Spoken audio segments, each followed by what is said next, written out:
සීලරක්ෂක සාමුද්‍ර දැක්කම සීලරක්ෂක සාමුද්‍ර දැක්කා එච්චරයි මම අර තොරතුරු ටික ගත්තේ නේ. ඒ වගේ දෙයක් තමයි විශ්වාස කරන්නේ. අර තොරතුරු ටික නොගැනීම තමයි අර සිහිය පවත්වාගෙන යන්න ඕනේ. අර තොරතුරු ටික නොගැනීම තමයි විශ්වාස කරන්නේ.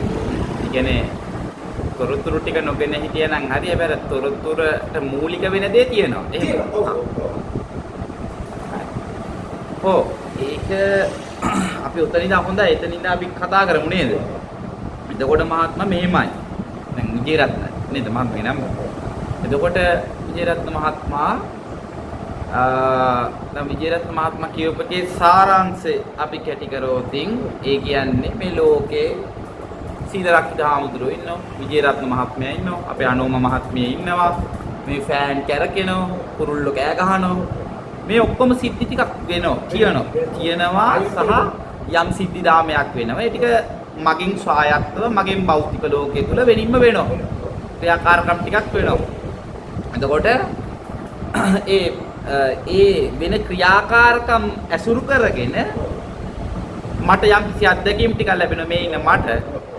මේ ඉන්න මට ලැබෙන අත්දැකීම් ඇතුලේ ඒක අත්දැකීම විදිහට ලැබුවම ඇති.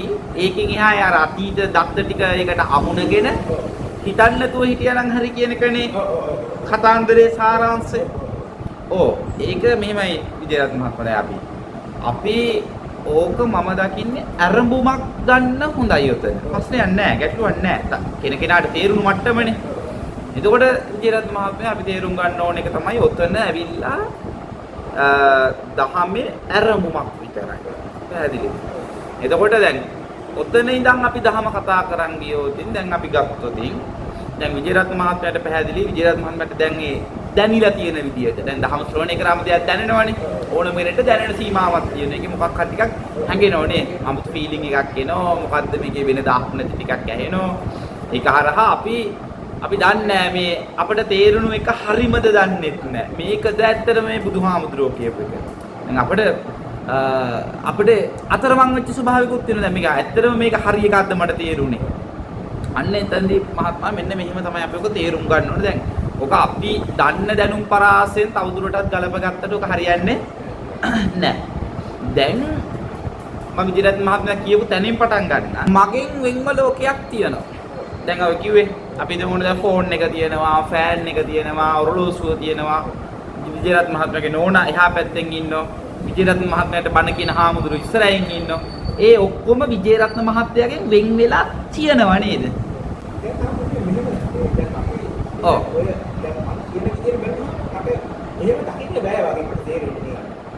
ඒ කියන්නේ මට මම අර ටික ගන්නේ නැහැ වගේ තේරුණාට ඒක මම පොඩි අධ්‍යයනය කරගෙන යනකොට මම ඒක මට නිකන් නෝමලි ග්‍රහණය කරගන්න නැත්තම් මට එළිය දෙයක් කියනවා කියලා මට ඒක පොඩි සැකයක් තියෙනවා නැත්ද කියලා මට අන්න ඒක තමයි.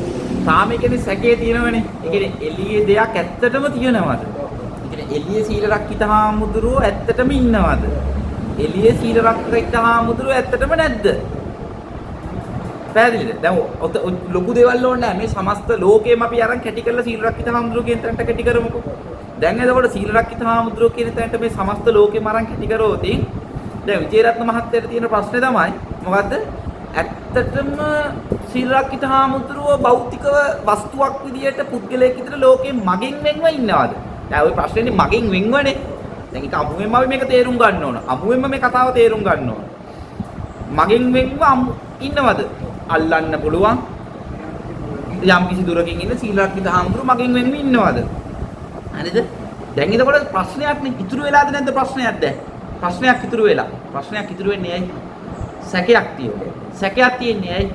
ඒ කියන්නේ මේ ඇහිච්ච කතාවේ ඇත්තම කතාව තාම හරියටම ඇහිලා නැති නිසා. දැන් සක්කාය දිට්ඨිය දුරු වෙන තැනදී බුදුහාමුදුරුවෝ පෙන්වන්නේ දැන් මේ කතාව මම එකතරකට ගොනු කරනවා දැන්. සක්කාය දිට්ඨිය දුරු වෙන තැනදී බුදුරජාණන් වහන්සේ පෙන්වන්නේ සක්කාය දිට්ඨිය දුරු වෙලා පැය භාගයකට පස්සේ විචිකිච්ඡාව දුරු වෙනවා කියලා නෙමෙයිනේ. පැහැදිලිනේ? ඒ කියන්නේ සක්කාය දිට්ඨිය ප්‍රහාණය වීමමයි සැකදුරු වීම. ඒතර දෙකක් නැහැ. සිද්ධි දෙකක් නැහැ. ඒ හින්දාමනේ අකාලික වෙන්නේ මේක සිද්ධි දෙකක් තිබ්බනම් කාලයක් ගත වෙනවා. කාලෙට අහු වෙනවා. එතකොට අපි තේරුම් ගන්න ඕනේ කියලා. දැන් ඔන්න සැකයක් ඉතුරු වෙලා තියෙනවා. ඔය සැකේ උඩ ඉඳන් අහන්න එක තමයි ඉතින් උතන ඉන්නේ පටන් ගන්න වෙන්නේ. කොහොමත් ඒ දැක්මෙන් අපි බණ අහන්න ගන්න. දැන් තේරුම් ගන්න ඕන එක මේක මෙහිමයි. පැහැදිලිද? දැන් මොකද මම කරන්නේ දැන් තමන් දන්න දෙයට හරි දාගන්න යන්න එපා බණ අහන්න. පැහැදිලි නෑ මම දන්නවා. ඒක තමයි දැන් අපිට දැන් බුදුහාමුදුරුවෝ කියන්නේ එහෙමනේ දැන්. ඔය ප්‍රශ්න අහන්න ඕන. සුසුසා පරිපුච්චා පඤ්ඤාය ආහාරෝ. ඒ කියන්නේ මනාකොට ශ්‍රවණය කිරීම හරහා තමයි කියනවා ප්‍රඥාව අවදි වෙන්නේ, ප්‍රඥාවට ආහාර ලැබෙන්නේ. ප්‍රශ්න කිරීම සහ මනාකොට ශ්‍රවණය කිරීම. එහෙනම් මේ සාකච්ඡාවෙන් මේක අරන් යන්න ඕන ඉස්සරහට. දන්න තැනට මේක ගැලපුවොත් වෙන්නේ අපිට අලුත් කතාවක් අහන්න ලැබෙයි. අපි දන්න දෙයට ගැලපුවම වෙන්නේ මට තේරිලා තියෙන දේ තමයි අපි දැන් ඔය දන්න දෙයට වුණා මේක මම කිව්ව එක හරිනේ. මේ හාමුදුරුවෝ කියන එක හරිනේ. මේ මට තේරිච්ච එකමනේ හාමුදුරුවෝ කියන්නේ. ඔන්න ඔහොම කියනවා. මං එතකොට අහනවා මට තේරිච්ච එක විග්‍රහ කරලා දෙන්න පොඩ්ඩක්. ඒ කියන්නේ මට තේරිච්ච දෙයක් ඉතුරු වෙලා තියෙනවා එහෙම වුණොත්. පැහැදිලිද? දැන් අපි එතනින් එහාට ගිහිල්ලා මාත් පොඩ්ඩක් මේක ගැඹුරට තව පොඩ්ඩක් යන්න ඕන ඔය කතාවේ ඇතුළට. හරි. දැන් මම පොඩි මේකක් අහන්නම්. සීල රක්කිත හාමුදුරුවෝ මෙතන ඉස්සරහා ඉන්න නිසා විජේරත්න මහත්මයාට පේනවද? නැත්තම් පේනවා කියලා අත්දැකීමක් විජේරත්න මහත්මයාගේ පැත්තෙන් ගොඩ නැගෙන නිසා සීල රක්කිත හාමුදුරුවෝ මෙතන ඉන්නවද? පේන නිසා තමයි අපි ගමු ඔතන විජේරත්න මහත්මයා ඉන්නවා කියලා ගමු දැන්. විජේරත්න මහත්මයා ඔතන ඉන්න නිසා, ඒ කියන්නේ විජේරත්න මහත්මයාගේ පැත්තෙන් පෙනීමක් ගොඩ නැගෙන නිසා මම නොවන සීල රක්කිත කියලා වෙනම කෙනෙක් මගේ ඉස්සරහා ඉන්නවා කියලා තේරෙනවද? මම දකින්නේ අම්සෝන්වන්ස ඒක ඔය දෙකම එකවර පහළ වෙන දෙයක්. නමුත් මේක දිමාගේ ශලයින් මේ කියන්නේ මේක වෙන්කීමේ හැකියාව මම හිතන්නේ දකින්නේ නැහැ. මොකද මම හිතන්නේ හැටියට මම සීල රක්කන සාමුදුර පහළ වෙන්නේ මගේ මනස තුලම තමයි කියන තමයි මට තේරෙන්නේ. මනස කොතනද? මනස තුල තමයි මගේ මනස කොතනද තියෙන්නේ? පැහැදිලිද? දැන් පච්චත්තම් වේදිතබ්බනේ දහම. දැන් ඒ කියන්නේ මහත්මයාට ප්‍රත්‍යක්ෂ නැහැ. මනස කියලා වචන ටිකක් කිව්වට කියන දේ ගැන විශ්වාසයක් නැහැ. ප්‍රත්‍යක්ෂයක් නැහැ. තේරෙනවා මේ දෙකම එකතැන පහළ වෙනවා කියලා. ඒ රූපයයි මගේ මම පෙනීමයි දෙකම එකතැන පහළ වෙනවා කියලා දන්නවා. ඒක මම මනසෙන් විශ්වාස කරනවා. නෑ ප්‍රශ්නයක් නෑ. අපිට ඔය තියෙන්නේ මට දැන් අපි කතා කරපු ටිකේ මට තේරෙන්නේ කමක් නෑ ඔය මට්ටම. ඒක තමයි. දැන් මේක තේරුම් ගන්න ඕන මහත්මිය අපි මේ පෙනීම කියන එක ගලපන් තියෙන මට්ටම හරිද කියන එක. මං අහුව පේනවා කියන්නේ මොන වගේ මට්ටමද? පේනවා කියන්නේ මොකක්ද? ඇහෙනවා කියන්නේ මොකක්ද? දැනෙනවා කියන්නේ මොකක්ද? සිතනවා කියන්නේ මොකක්ද? ඔය පැනවීමක් කියන්නේ මොකක්ද? දැන් Tamanට ඒකට උත්තර දෙන්න පුළුවන් වෙනවා. දැන් පැනවීමක් කියන්නේ මොකක්ද? ඔව් මනස්කාර කරන්නේ කවුද? කොතනින්ද කරන්නේ? කවුද කරන්නේ? කොහොමද කරන්නේ? අනේකට උත්තර ඕනේ දැන්. දැන් මෙතෙන්දී කවුද මනස්කාර කරන්නේ? මොකෙන්ද මනස්කාර කරන්නේ? මොකක් ගැනද මනස්කාර කරන්නේ? කොහොමද මනස්කාර කරන්නේ?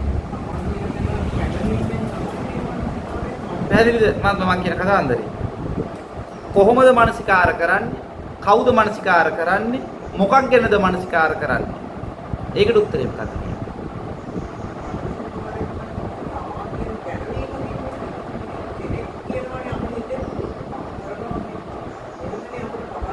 ඔව්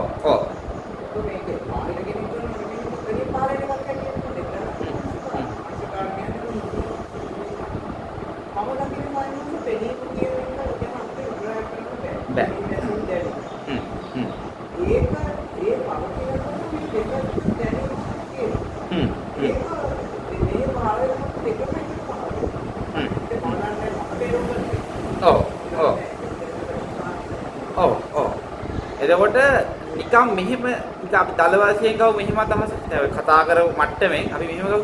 ඒ කියන්නේ තමා කියන පැනවීම නැත්තම් මම අහන ප්‍රශ්නෙට උත්තරේ දෙන්න. තමා කියන පැනවීම නොවි පුළුවන් නම් ඔය තමන්ගේ ගාව තියෙන ඇඟ විග්‍රහ කරන්න මට.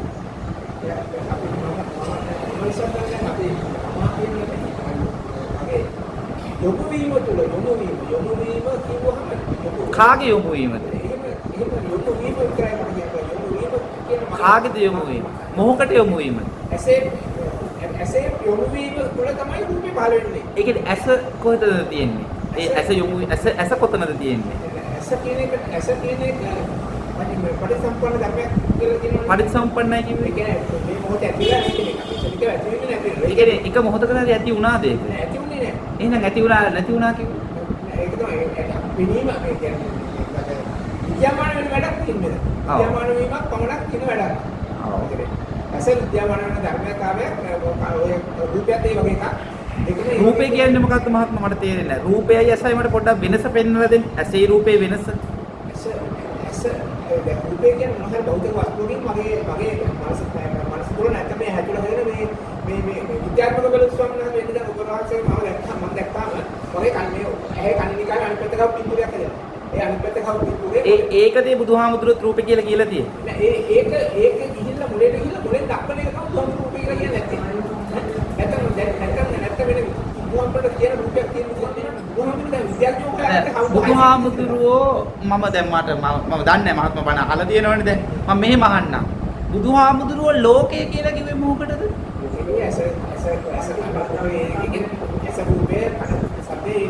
ඒක කිව්වා හරි හරි. ඊට පස්සේ තවදුරටත් බුදුහාමුදුරුවෝ කියන්නේ පංච උපාදානස්කන්ධයේ ලෝකය කියලා. මට කොතන හරි මහත්මයා දැන් බණ අහපු නිසා මම අහන්නේ කොතන හරි තැනක බුදුහාමුදුරුවෝ කියලා තියෙනවද භෞතිකව ලෝකයක් වෙනින්ම තියෙනවා. අපේ ඒ භෞතික ලෝකෙ නිසා මගේ ඇතුලේ මනෝමූලික ලෝකයක් ගොඩනගෙනවා. ආන් ඒකට තමයි පංච උපාදානස්කන්ධ ලෝක කියන්නේ කියලා බුදුහාමුදුරුවෝ අර්ථකථනය කළේ. මං නම් අහලා නැහැ ඒක. එතකොට බුදුහාමුදුරුවන්ගෙන් ඇහුවම ලෝකය කියනවා භාග්‍යවතුන් වහන්සේ කොතකින් ලෝකය වේද? ඒ කියන්නේ ලෝකය කියන පැනවීම කරන්නේ මොන සීමාව ඇතුළතද කියලා අහනවා. එතකොට බුදුහාමුදුරුවෝ මේ ලෝකය කියන පැනවීම වෙන්නේ ලෝකය කියන පැනවීම කියන්නේම මේ රූප වේදනා සංඥා සංකාර විඥාන නැත්නම් මේ පංච උපාදානස්කන්ධ අත්දැකීමම ලෝකයයි කියලා කිව්වා. එතකොට දැන් මම විජයරත්න මහත්මයාගෙන් පෙරලා අහන ප්‍රශ්නේ තමයි අර විදියට මොකක් හරි භෞතික වස්තුවක් මගෙන් බාහිර ලෝකෙ තිබිලා හරිද? දැන් මහත්මයා කියපු විදිහට මම කියන්නේ. එහෙම භෞතික වස්තුවක් බාහිරේ තිබිලා ඒකේ ප්‍රත්‍යයෙන් මේ ඇහැට යම් මොකක් හරි සංඥාවක් වැටිලා අර මනසේ වුණු සංස්කරණය ගැන නම් ඔය බුදුහාමුදුරුවෝ රූප වේදනා සංඥා සංකාර ලෝකය කියලා කිව්වේ. පැහැදිලිද? එහෙමනම් ලෝකය කියන එක අර්ථකථනය කරේ ඒ කියන්නේ අර මනසේ ගොඩ නැගෙන පංච උපාදානස්කන්ධ ලෝකයෙන් පරිබාහිරවත් භෞතිකව ලෝකයක් තිබිලා තියෙනවා. පැහැදිලිද? හැබැයි ඊතර ප්‍රශ්නේ තමයි දැන් එහෙනම් අන්න බුදුහාමුදුරුවෝ ලෝකය කියන කාර්ථකථනය කරද්දී කොතනකවත්ම සඳහනක් කරලා නැහැ. කොහොමද? භෞතිකව වෙනම ලෝකයක් තියෙනවා. ඒ භෞතික ලෝකේ තියෙන රූප, ශබ්ද, ගන්ධ, රස, ස්පර්ශ ටික මේ මගේ ඇඟේ තියෙන ඇහැ, කන, නාසය, දිව, කය වැදිලා ඒක ඇසුරු කරගෙන මනෝමූලිකව ගොඩ නැගෙන ටිකට තමයි මේ පංච උපාදානස්කන්ධ ලෝකය කියන්නේ කියලා මට තාම අහුවෙලා නැහැ. කොතනකවත් එහෙම අර්ථකථනයක් කරනවා කියලා නෑ. ලෝකය නම් බුදුහාමුදුරුවෝ ලෝකේ පනවනවා කොතනින්ද? පංච උපාදානස්කන්ධයේ ලෝකය දෙකක් පෙන්නලා නෑ. පැහැදිලිද? දෙකක් පෙන්නලා නෑ ලෝකය කියනකොට. ලෝකය කියනකොට පෙන්නලා තියෙනවා පංච උපාදානස්කන්ධයේ ලෝකයයි. එතකොට පංච උපාදානස්කන්ධ අධ්‍යක්ීමම තමයි ඔය ඇහැ කියලා කියන්නේ. 아무තු එකක් නෙමෙයි. පංච උපාදානස්කන්ධ අධ්‍යක්ීමම තමයි කන කියන්නේ. පංච උපාදානස්කන්ධ අධ්‍යක්ීමයි ඇහැයි. නැතුව ඇහැයි රූපේ නිසා පංච උපාදානස්කන්ධ අධ්‍යක්ීමක් හැදෙනවන්නේ නෙමෙයි. එතකොට දැන් අර තිබුණු ප්‍රශ්නේ තමයි දැන් හිතන්න ගන්න දැන් ටිකක් මෙච්චර කල් අපි හිතන් හිටියේ නම් භෞතික ලෝකයේ තියෙන දේක් ප්‍රත්‍ය වෙලා මෙතෙන්ට මොකක් හරි ගැටිලා මේ මනසේ ගොඩ නැගෙන ක්‍රියාවලියක් කියලා බුදුහාමුදුරුවෝ පෙන්නලා දුන්නේ. ඒක මම දන්න තරමින් නම් ඒක දහම් න්‍යායට ගැලපෙන්නේ නැහැ. අර අන්තවලට ඒ කියන්නේ ඇත කියන අන්තයේ ඉඳන් දැකපු දැක්මක් විදිහට තමයි ඒක පෙන්වන්න පුළුවන්. මගේ පැත්තෙන් මට විග්‍රහ කරන්න පුළුවන් ඒක. මොකද ඒක තියෙනවා. භෞතිකවත් ලෝකයක් තිබිලා. ඒ භෞතික ලෝකේ ඉන්න මම කියලා කෙනෙකුත් ඉඳලා. ඒ භෞතික ලෝකේ තියෙන රූප, ශබ්ද, ගන්ධ, රස, ස්පර්ශ වලින් මට ලැබෙන යම් සංවේදනයක් කරහා මනෝමූලික අත්දැකීමක් ගොඩනැගිලා අන්නේ මනෝමූලික අත්දැකීමට තමයි ඔය පංච උපාදානස්කන්ධ කියලා කියන්නේ. ඒක නෙමෙයි බුදුහාමුදුරුවෝ පෙන්නන තැන. ඒක ඔය පෙන්නන මට්ටම මට තේරෙන්නේ ඒක අර විද්‍යාඥයාත් ඕක අර අර්ථකථනය කරලා තියෙන මට්ටමක් ඕක. ඒකෝට බුදුහාමුදුරුවෝ පෙන්නන එක පෙර නොඇසූ විරුදහමක්. ඒක මේ ලෞතුරු බුදුවරයෙක් විතරයි ඒක ස්වයම්බූ ඥාණයෙන් අවබෝධ කරගන්නේ. පැහැදිලිද මහත්තයා මං කියන කතාව? එතකොට මේ අපි හිතන් ඉන්න තැනට එහා ගිහිපු තැනකින් තමයි බුදුරජාණන් වහන්සේ මේ කතාන්දරේ පෙන්වන්නේ. ඒක ඊටාම ගාම්භීරයි. ඒක ගාම්භීර වෙන්නෙම ඒක වෙනින් කෙනෙකුට ඒක තනියම මේක ඒ අවබෝධය උලුප්ප ගන්න බෑ. ඒ අවබෝධය ප්‍රත්‍යක්ෂ අවබෝධය මතු කරගන්න පුළුවන් බුදුවරයෙක්ට විතරයි. එතකොට අපි ටිකක් කල්පනා කරොත් දැන් ඔක හොඳට තේරෙනවා දැන් ලොකුවට හිතන්න දෙයක් නැහැ. බණ අහලානේ තියෙන්නේ. දැන් රූපය කියන්නේ මොකද්ද? දැන් රුප්පණය වෙනවා කියන අර්ථයෙන්නේ. දැන් රූපය කියන්නේ රුප්පණය වෙනවා කියන අර්ථය. වේදනාව කියන්නේ විඳීම කියන අර්ථයෙන්. සංඥාව කියන්නේ හැඳිනීම කියන අර්ථයෙන්. සංකාරය කියන්නේ සකස් වීම කියන අර්ථයෙන්. විඥානය කියන්නේ දැන ගැනීම කියන අර්ථයෙන්. පැහැදිලිද? එතකොට මොකද රුප්පණය වීම, විඳීම, හැඳිනීම, දැන ගැනීම, සකස් වීම. ඕකට තමයි පංච උපාදානස්කන්ධ කියන්නේ. දැන් එතකොට අපි බලුවොත් අපේ මේ අපිට දැන් භෞතිකයි කියලා දැනෙන සීමාවක් තියෙනව නේද මේ ලෝකේ? අපිට මේ භෞතිකව මට මේක අල්ලන්න පුළුවන්. මේකින් විඳින්න පුළුවන්. ලෙව කන්න පුළුවන්. කාලා බලන්න පුළුවන්. මට මම ඉන්නවා කියලා දැනෙනවා. හැමදේම කරන්න මට මං ඉන්නවා කියලා දැනෙන්න එපා. ඒක මොකද මට මම ඉන්නවා කියලා අත්දැකීමක් එන්නේ නැතුව වෙන කිසිම දෙයක් කරන්න පුළුවන්ද? කරන්න පුළුවන් කමක් නැහැ. එහෙමනම් අපි තේරුම් ගන්න ඕන පළවෙනිම දේ තමයි එහෙනම් මේ බුදුහාමුදුරුවෝ ලෝකයේ කියන පැනවීම කරේ රූප වේදනා සංඥා සංකාර විඥාන කියන තැනක. රුප්පණය වීම, විඳීම, හැඳිනීම, සකස් වීම, දැන ගැනීම කියන තැනක. එතකොට අපි ඔක වෙනින්ම විග්‍රහ කරගන්න ඕන රුප්පණය කියන්නේ මොකද්ද? විඳිනේ කියන්නේ මොකද්ද කියන එක. මොකද්ද? ඉදීම. ඔව්. අන්න ඒක තමයි. දැන් එතකොට මේක මම අහන ප්‍රශ්නේ දාලන්න දැන්.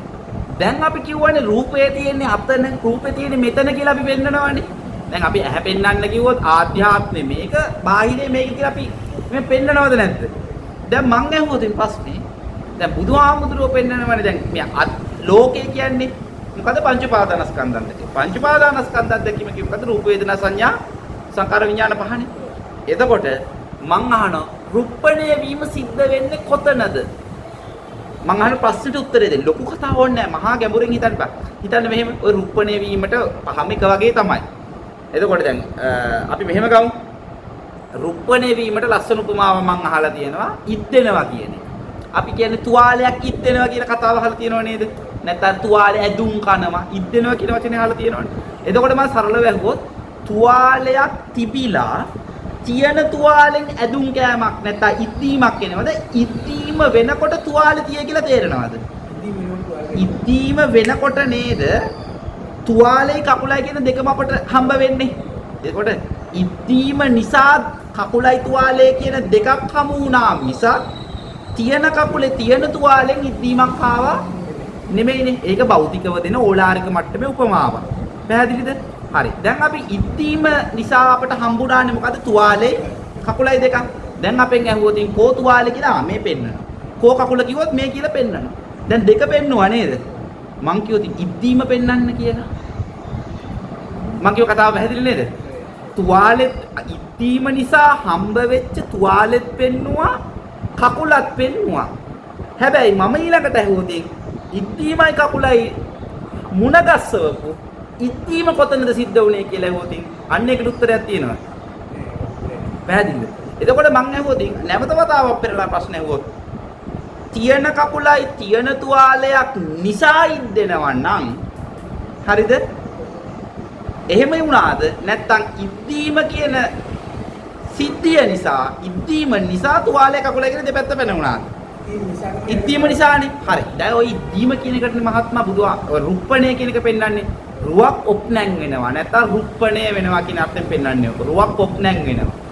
එතකොට රූපයක් නිසා රුප්පණයක් එනවා නෙවෙයි. ඒ රුවක් ඔප්නං වන ස්වභාවය නැත්නම් ඉද්දෙන ස්වභාවයට තමයි කිව්වේ රූපය. හරිද? එහෙනම් මං අහන්නේ දැන් රුප්පණය වෙන්නේ කොතනද?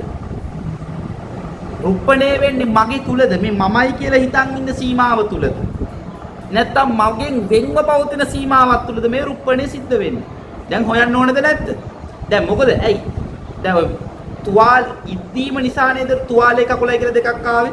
ඒක පැහැදිලිද? ඔය තුවාලේ පැත්තට දාගන්න මම කකුල පැත්තට දාගන්න ලෝකේ. සබ්දේ දෙක අපි හිතන් ඉන්න දෙපැත්ත හොඳේ. අපි හිතන් ඉන්න දෙපැත්ත. දැන් අපි ඇහැ කියලා හිතන් ඉන්නේ මේක, රූප කියලා හිතන් ඉන්නේ මේක. නිවර්ණ සටහන්, හැඩතල, බෝකොළ, ඔය හැඩතල ටික තමයි අපි රූප කියලා හිතන් ඉන්නේ. පැහැදිලිද? එතකොට කන කිව්වම මේක, කුරුල්ලගේ හැඩ තමයි ශබ්දේ.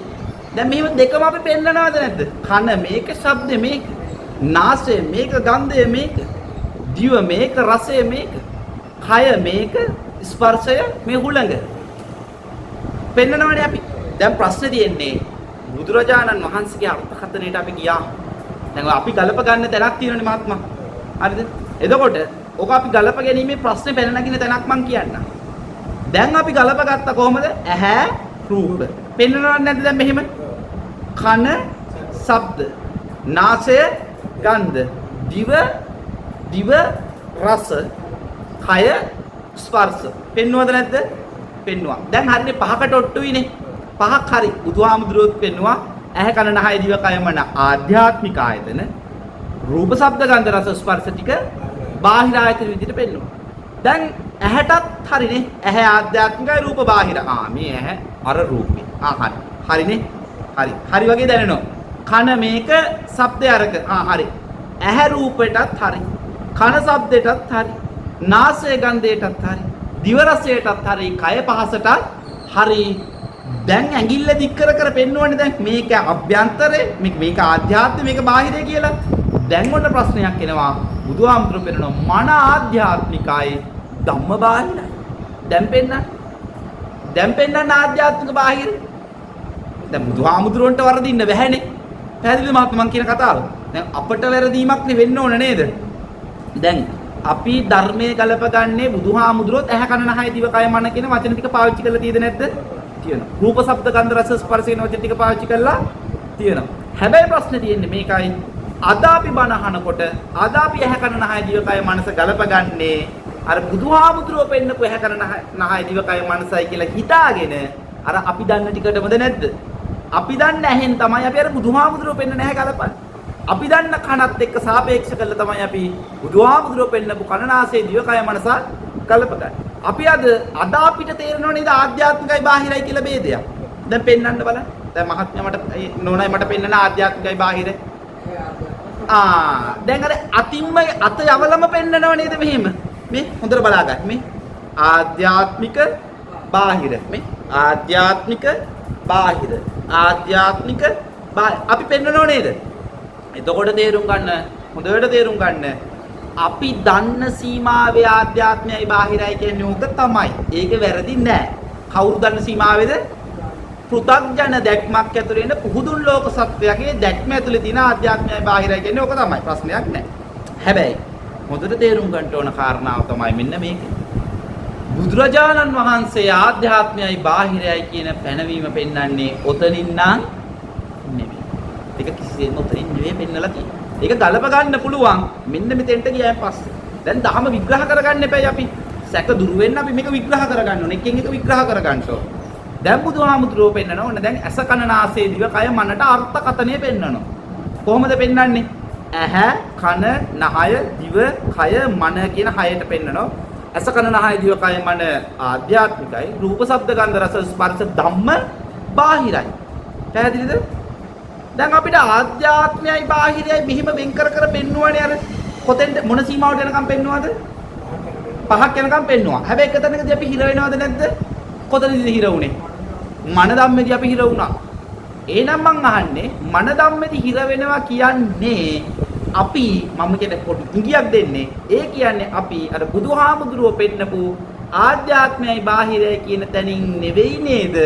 අපි ගලපගෙන තියෙන්නේ. පැහැදිලි කතාව? හරි.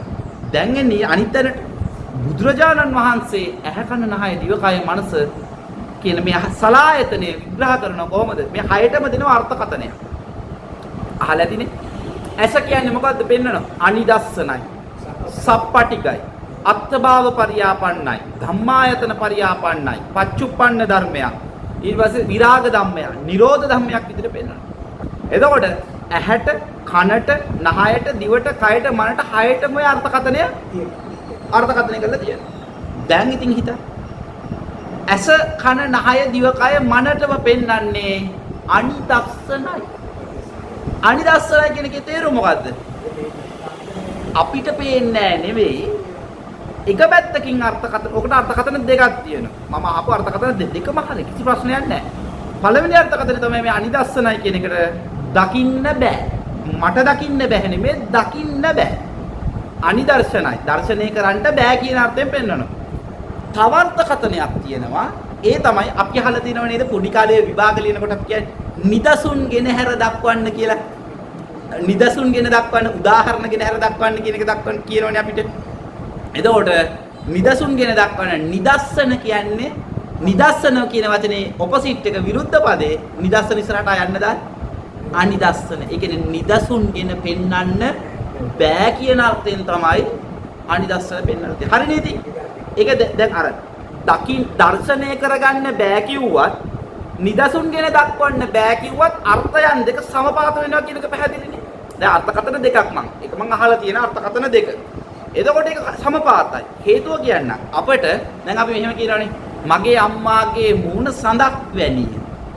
අපි නිදසුනක් ගෙනල්ලා අම්මගේ මූණ සඳක් වගේ කියලා අපි නිදසුනක් ගේන්නේ මං වගේ අම්මගේ මූණක් දැකලා තියෙන්න ඕන.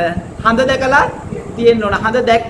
අම්මගේ මූණක් දැකලා හඳක් දැක්කොත් තමයි මම මේ අම්මගේ මූණ හඳක් වගේ.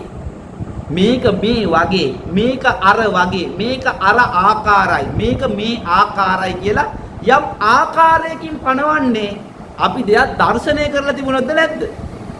පැහැදිලි. හැබැයි දැන් තියෙන ප්‍රශ්නේ තමයි භාග්‍යවතුන් වහන්සේ පෙන්නනවා මොකද්ද?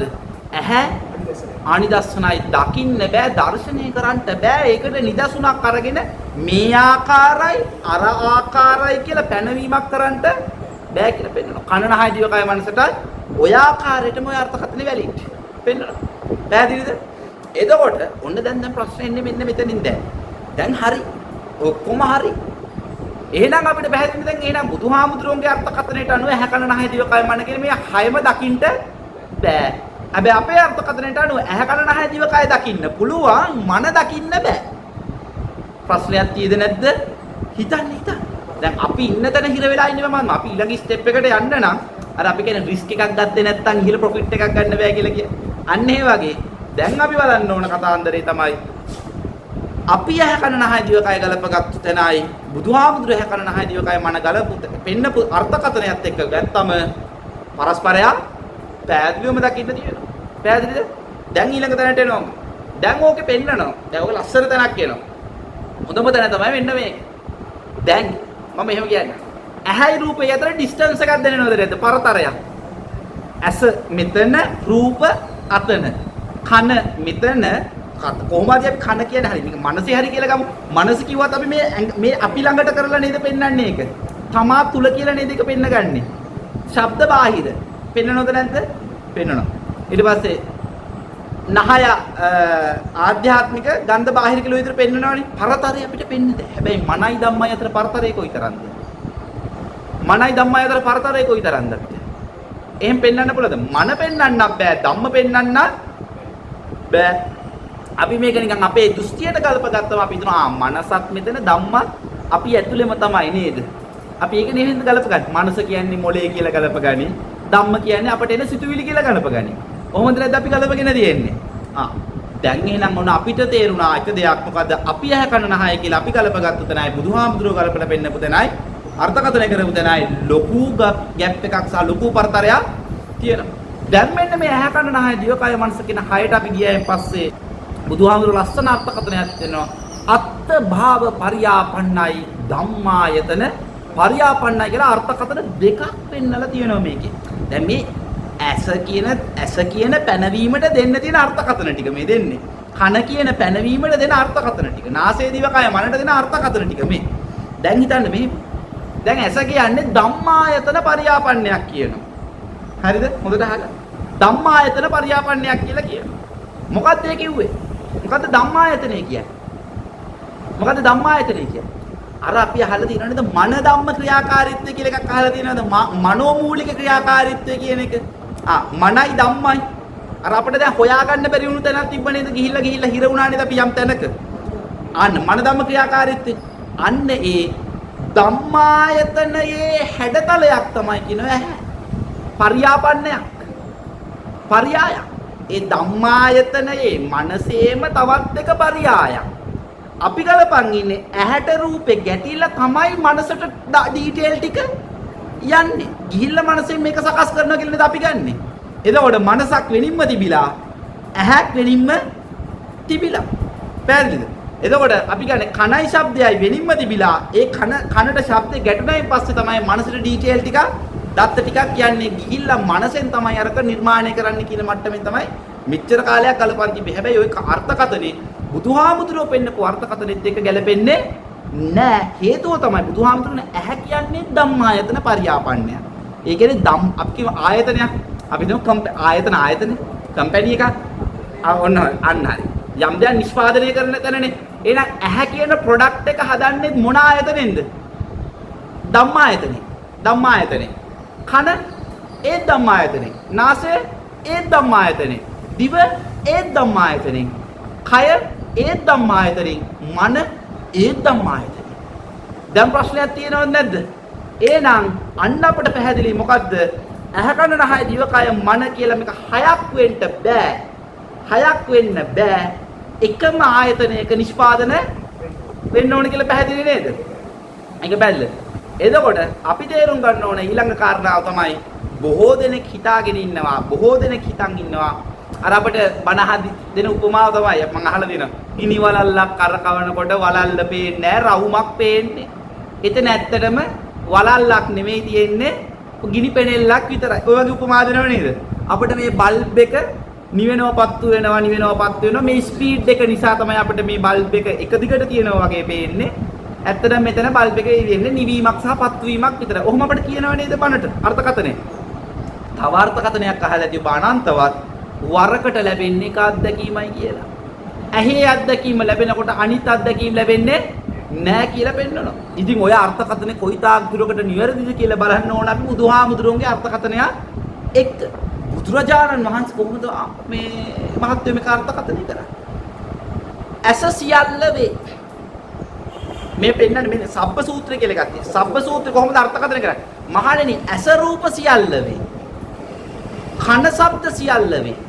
නාසය ගන්ධ සියල්ල වේ. දිව රස සියල්ල වේ. කය පහස සියල්ල වේ. මන ධම්ම සියල්ල වේ. දැන් අපි එක තැනකින් හොයාගත්තා ඇහැ කන නහය දිව කය මන කියන මේ හයම එකම ආයතනයකින් පැනවෙන්නේ කියලා. පැහැදිලිද? ධම්මායතනෙ. පැහැදිලිද? එක තැනකට ගොනු වුණා. ඕක තවත් පැහැදිලි වෙන තැනක් තියෙනවා. ධර්මය අධ්‍යයනය කරනකොට බුදුහාමුදුරුවෝ පෙන්නනවා මනායතනය. ඒ කියන්නේ ධම්මායතනෙ තමයි මනායතන ධම්මායතන. මනායතනය ෂට්ප්‍රාකාර වේ. ෂට්ප්‍රාකාරය කියන්නේ කී ආකාරයකද? මනායතනෙම තමයි ආකාර 6කට පෙනී ඉන්නේ.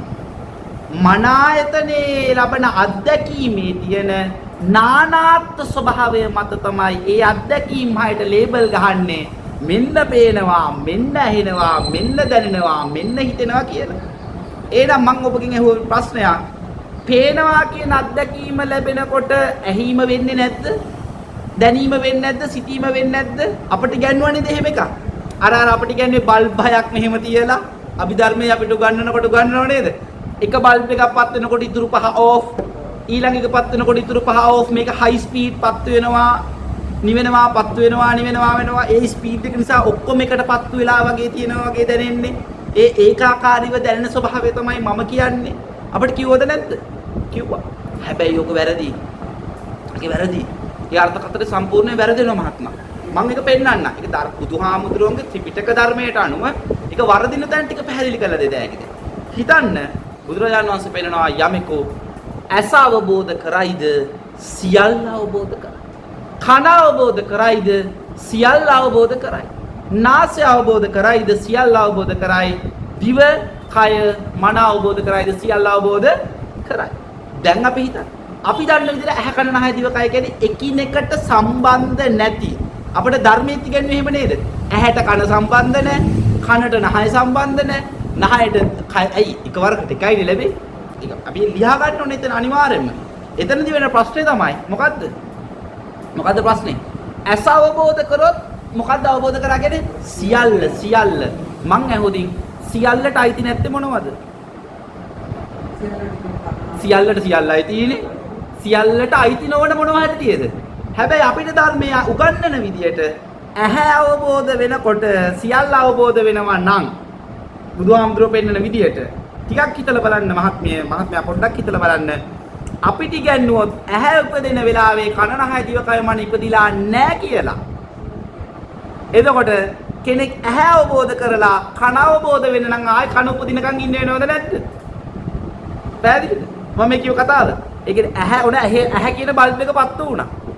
අනිත් බල්බ් පහ ඕෆ්. එතකොට ඔන්න මේකේ යථාර්ථය දැක්ක කියන්නකෝ. එතකොට සියල්ලද දැකලා තියෙන්නේ හයෙන් එකක්ද දැකලා තියෙන්නේ? හයෙන් එකයි දැකලා තියෙන්නේ. ඇයි? හයක් තියෙන තැනින් හයෙන් එකයි දැකලා තියෙන්නේ. ප්‍රශ්නයක් තියෙනවද නැද්ද දැන්? අන්න ප්‍රශ්නයක් ඉතුරු වෙනවා. තමයි අපි තේරුම් ගන්න ඕන පළවෙනි කාරණාව වෙන්නේ එහෙනම් දැන් මොකද්ද? මේ ඇහැ කන නාය දිවකය මන කියන්නේ මොකද්ද? ධම්මායතනෙ නැත්නම් මනායතනෙ මනෝමූලික ආකාරයක්මයි. එතකොට මනෝමූලික ආකාරයක් කියවපස්සේ ඊළඟට අපි ගිහිල්ලා හිර වෙනවා කොතනද? එහෙනම් මේක හයක් නෙමෙයි එකක් කියන තැනට එනවා. පැහැදිලිද? ඔන්න අපි එක තැන අර කිව්ව මනායතනෙ ෂට් ප්‍රාකාර වේ කිව්වම එහෙනම් අපි හිතනවා එහෙනම් මනායතනෙ කියලා එකක් හරි තියනවා කියන තැනකට එනවා දැන්. හැබැයි ඔන්න ඔතනදී බුදුහාමුදුරුවෝ පෙන්නන්නේ මේ ආයතන අත්දැකීම බුදුහාමුදුරුවෝ පෙන්නන්නේ කොහොමද? පටිච්ච සමුප්පන්න ධම. සංකත ධමයක් සකස් වෙන ධමයක්. විදිහට පෙන්නනවා මේක. එතකොට මේ සකස් වීම වෙන්නේ කොහොමද කියලා පෙන්නන්නේ කොහොමද? අන්න අවිද්‍යාව ප්‍රත්‍යයෙන්මයි නොදන්නාකම තුල තමයි මේ සකස් වීම වෙන්නේ කියලා පෙන්නන්නේ. ඒ කියන්නේ ඇහැක් විදියට වේවා කන නහය දිවකය මන විදියට තව විදිහකට පේන විදියට ඇහෙන දැනෙන සිතෙන විදිහට මොන විදියකින් හරි මොන ආකාරයකින් හරි අත්දැකීමක් ලැබුවෙම අවිද්‍යාව ප්‍රත්‍යෙන්ද නැද්ද? පැහැදිලිද? එහෙනම් ටිකක් හිතලා බලන්න චුට්ටක් හිතලා බලන්න එහෙනම් මේ කතාව ලියවෙන්න ගන්නෙ කොතනින්ද? අවිද්‍යාවෙන්. දැන් එහෙනම් අපි ඊළඟට තේරෙනවා එහෙනම් ප්‍රශ්න තිබ්බේ අවිද්‍යාවෙනේ. දැන් එහෙනම් මේ කතාව අපි ගත්තොත් අවිද්‍යාව කාගේ තුලද තිබ්බේ? අවිද්‍යාව කාගේ තුලද තියෙන්නේ දැන්? මොකද්ද? අන්න කෙනෙක් තුල පිහිටන එක අවිද්‍යාව කියන්නේ කෙනෙක්ගේ තුල තියෙන දෙයක් නම් අවිද්‍යාව යත්තේ වාසේස විරාග නිරෝධ වෙච්ච දාට. ඒ කියන්නේ අවිද්‍යාව දුරු වෙච්ච දාටත් කවුරු ඉතුරු වෙන්න ඕනද? කෙනා ඉතුරු වෙන්න ඕන. හැබැයි අපි තේරුම් ගන්න ඕන කාරණාව තමයි මොකද්ද? දැන් අර නාම රූප විඥාන කතාව තියෙන්නේ. එතකොට දැන් නොදන්නකම තුල නේද සංස්කරණය වෙන්නේ. නොදන්නාකම ප්‍රත්‍යයෙන් නේද සංස්කරණය වීම සිද්ධ වෙන්නේ. සංස්කරණය වීම ඇතුලේ තමයි මේක මේ නාම රූප විඥාන ගැටේ ගැට ගැහෙන්නේ. කොටින් ගොත් ස්කන්ධ අධ්‍යක්ීම පහළ වෙන්නේ පුද්ගලත්වයේ උපදින්නේ. පැහැදිලිද? එහෙනම් අපි තේරුම් ගන්න මම කියලා සත්වයේ පුද්ගලයේ තුල අවිද්‍යාවක් තියෙනවා නෙමෙයි. අවිද්‍යාව කියන යෙදීම තුල තමයි අවිද්‍යාවේ යෙදීම තුල තමයි මම කියන පුද්ගලත්වයේ ඉස්මතු වෙන්නේ. මම කියන පුද්ගල භාවය මතු වෙන්නේ. එහෙනම් මම කියන පුද්ගලත්වයේ මතු වීමම තමයි පංච උපාදානස්කන්ධය දැකීම. ඒ පංච උපාදානස්කන්ධ අත්දැකීමේ පහළ වීමම තමයි මේ ඉන්නේ මම කියලා පෙන්වන්නේ. අර තියෙන්නේ භෞතික ලෝකය කියලා පෙන්වන්නේ. නැතුව භෞතික ලෝකයක් වෙනම තිබිලා ඒ භෞතික ලෝකයේ තුල වෙනම ජීවත් වෙන මම කියලා වෙනම කෙනෙක් ඉඳලා ඒ භෞතික ලෝකේ තියෙන රූප ශබ්ද ගන්ධ රස ස්පර්ශ නිසා මගේ තියෙන ඇහැ කන නහය දිවකය මනසට වෙන සංවේදනයන් අරා මනෝමූලිකව ගොඩ නැගෙන අත්දැකීමක් නෙමෙයි පංච උපාදානස්කන්ධ අත්දැකීම කියන්නේ. පැහැදිලිද? හරි. ඕකෙන් එන්න ඕන අපි තාතනක් ඉස්සරහට එන්න ඕනද? දැන් අපි තව පියවරක් ඉස්සරහට ආවොතින්. දැන් මේක තව ඉස්සරහට එන්න ඕන. දැන් බුදුරජාණන් වහන්සේ මේ ස්කන්ධ අත්දැකීම් ටිකට දැන් මේ මම කියලා ලබන අත්දැකීමට උපමා පහක් දුන්නානේ. මොකද්ද උපමා පහ? මොකද්ද? රූපය පෙන පිටක් වගේ, වේදනාව දිය බුබුලක් වගේ, සංඥාව මිරිඟුවක් වගේ, සංකාරය කෙසෙල් කඳක් වගේ, විඥාණය මායාවක් වගේ. පැහැදිලිද? දැන් මේ උපමා පහක් දීලා තියෙනවද නැද්ද? පැහැදිලි නේද? උපමා පහක් දීලා තියෙනවා. දැන් අපි ටිකක් හිතන්න ඕන. දැන් එහෙනම් මේ උපමා පහ දුන්නේ බුදුරජාණන් වහන්සේ කොතෙන්ටද? රූප, වේදනා, සංඥා, සංකාර, විඥාන උපදින තැනට නේද? ඒ කියන්නේ රූප, වේදනා, සංඥා, සංකාර, විඥාන පහ උපදින තැන කියන්නේ පංච උපාදානස්කන්ධේ උපදින තැන නැත්නම් පංච උපාදානස්කන්ධේ සකස් වෙන තැනට නේද? එහෙනම් පංච උපාදානස්කන්ධේ සකස් වෙන තැන කියන්නේ ලෝකයේ සකස් වෙන තැනද නැද්ද?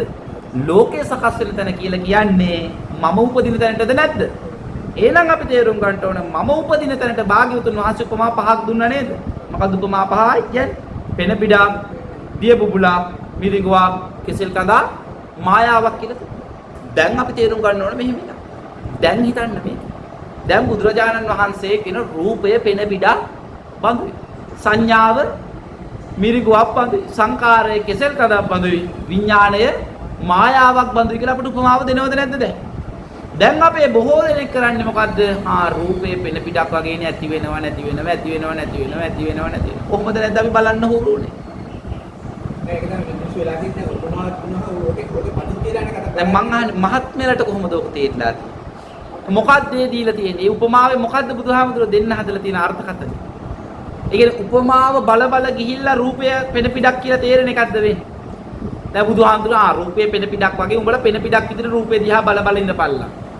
වේදනාව දිය බුබුලක් වගේ දිය බුබුලක් කියලා දිය බුබුලේ ස්වභාවය මෙනෙහි කර කර ඉඳලා මේ වින්දනය විඳීම කියන එක දිය බුබුලක් කියලා දිය බුබුලක් වගේ දකින්න කියලාද අපිට කිව්වේ නිස්සාරයි මේක ගන්න දෙයක් නැහැ හරයක් දෙයක් නැහැ කියලා දකින්නද අපිට කිව්වේ ඈ ටිකක් හිතන්න මෙන්න මේක පොඩ්ඩක් හිතන්න චුට්ටක් හිතන්න රූපය පෙන පිටක් කියලා උපමාව දුන්නේ කවුද රූපයට රුප්පණය වීම දැන් අර අපිට තනක් පනවන්න අර ඉදීම කියන එක ගත්තේ ඒ රුප්පණය වීම කියන කාරණාවට අපි පෙන පිට කියන පෙන පිටුව කියන උපමාව දුන්නේ කවුද මුලින්ම බුදුහාමුදුරුවෝද නැද්ද බුදුහාමුදුරුවෝ නේද එතකොට මම අහන කතාව හොඳට බලන්න මේක ටිකක් රූපයට උපමාවක් දුන්නා මිසක මේ කතාව හොඳට බලන්න රූපයට උපමාවක් දුන්නා මිසක උපමාවක් දැස බලලා රූපය මේ ආකාරයි කියලා අර්ථකථනය කරාද ටිකක් හිතන්න වේදනාවට උපමාවක් දුන්නද උපමාව යොදාගෙන වේදනාව පෙන්වුවද නෑ ටිකක් හිතන්න හොඳට හිතන්න මේක තනි කරම උඩුගම් බලා යන්න තියෙන දහමක් මේක දැන් හිතන්න බුදුහාමුදුරුවෝ මේ උපමාව දෙන්නේ කොහොමද මහණනි රූපය පෙන පිටක් බඳුයි ඒ කියන්නේ අර මං අර කලින් ගත්තේ උපමාව මට මගේ අම්මගේ මූණත් මං දැකලා තියෙන්න ඕන හඳක් දැකලා තිබ්බොත් නේද අම්මගේ මූණ හඳක් වගේ කියලා කියන්නේ. ඒ කියන්නේ මම හිතන්නේ මම කවදාවත් මෙහෙම උදාහරණයක් කියන්නම්. කවදාවත් තමන්ගේ දරුවා හිතන්න දරුවෙක් ඉන්නවා. ඒ දරුවා කවදාවත් තමන්ගේ අම්මා දැකලා නැහැ. මම මේ කියන හොඳට උපමාව අහගන්න. දරුවෙක් ඉන්නවා. ඒ ඉපදුණු දවසේ මේ දරුවට එයාගේ අම්මා දකින්න ලැබෙන්නේ නැහැ. පැහැදිලිද? දැන් හැමෝම කියනවා මොකද්ද? හැමෝම කියන අනිත් දරුවෝ කියන අපේ අම්මගේ මූණ හඳක් වගේ. දැන් අනිත් දරුවෝ කියනවා. පැහැදිලිද? එහෙනම් මේ පොඩි දරුවත් මොකද කරන්නේ? ටික කාලයක් යනකොට ඒ දරුවා හඳ දැකලා තියෙන්නේ. ඒ දරුවගේ අම්මගේ මූණ නොදැක්කට හඳ දැකලා තියෙන්නේ. ඒ දරුවා හිත ඉන්නවා හඳ වගේ ඇති මගේ අම්මගේ මූණ. හඳක් වගේ මගේ අම්මගේ මූණ. හඳක් වගේ මගේ අම්මගේ මූණ. මම මේ දෙන උපමාව තේරෙනවද? ඒ දරුවා උපමාවෙන් අම්මගේ මූණ හිතා ගන්නව නේද? උපමාවෙන් අම්මගේ මූණ හිතා ගන්නවා. මම මේ කියන කතාව බලන්න. හැබැයි උපමාවෙන් අම්මගේ මූණ හිතා ගන්න විදියක්ද බුදුහාමුදුරුවෝ පෙන්නුවේ අම්මගේ මූණ හරියටම ප්‍රත්‍යක්ෂව දැක්කදාට උපමාවක් දුන්නු එකද කරේ බුදුහාමුදුරුවෝ. හිතන්නේ කෑල්ල. මම මෙතන අම්මගේ මූණ කියන එක උපමා කරන්නම් රූපයට, වේදනාවට, සංඥාවට, සංකාරයට, විඥාණයට. පැහැදිලිද? රූපයට, වේදනාවට, සංඥාවට, සංකාරයට, විඥාණයට උපමා කරන්නම් අම්මගේ මූණ. හඳ කියන එක උපමා කරන්නම් රූප, වේදනා, සංඥා, සංකාර, විඥාන පහට බුදුහාමුදුරුවෝ දුන්නු උපමා පහ. පැහැදිලිද කියපු කතාවද? මම කියපු කතාව පැහැදිලිද? කිව්ව පැහැදිලිද දන්නේ නැහැ. එතකොට චුට්ටක් හිතන්න. රූපය කියන්නේ එක ප්‍රත්‍යක්ෂ වෙච්ච කෙනා තමයි රූපය මෙබඳුයි, පෙන පිටක් බඳුයි කියලා කිව්වේ. පැහැදිලිද? වේදනාව ප්‍රත්‍යක්ෂ වෙච්ච තැන තමයි වේදනාව දියබුබුලක් බඳුයි කිව්වේ. සංඥාව ප්‍රත්‍යක්ෂ වුණු තැන තමයි සංඥාව මිරිඟුවක් බඳුයි කිව්වේ. සංකාරය ප්‍රත්‍යක්ෂ වුණු තැන තමයි සංකාරයේ කෙසෙල් කඳක් බඳුයි කිව්වේ. විඥාණය ප්‍රත්‍යක්ෂ වුණු තැන තමයි විඥාණය මායාවක් බඳුයි කියලා කිව්වේ. එහෙනම් ටිකක් හිතලා බලන්න. රූප වේදනා සංඥා සංකාර විඥාන පහේවත් පංච උපාදානස්කන්ධ අධ්‍යක්ීම සැක හැරලා ප්‍රත්‍යක්ෂ අවබෝධයටපත් වුණු තැනක තමයි කියන්න පුළුවන් රූපය පෙන පිටක් දිය බුබුලක් මිරිගුවක් කෙසෙල් කඳා මායාව උපමා පහ පෙන්වන්න පුළුවන්. අර උපමා පොඩ්ඩක් හිතලා බලන්න. හැබැයි අවුල් කෙනෙක් සමාධිය පිටපත් වුණාම කෙනෙකුට වමනයි බුදුහාමුදුරේ උපමාව කිව්වේ.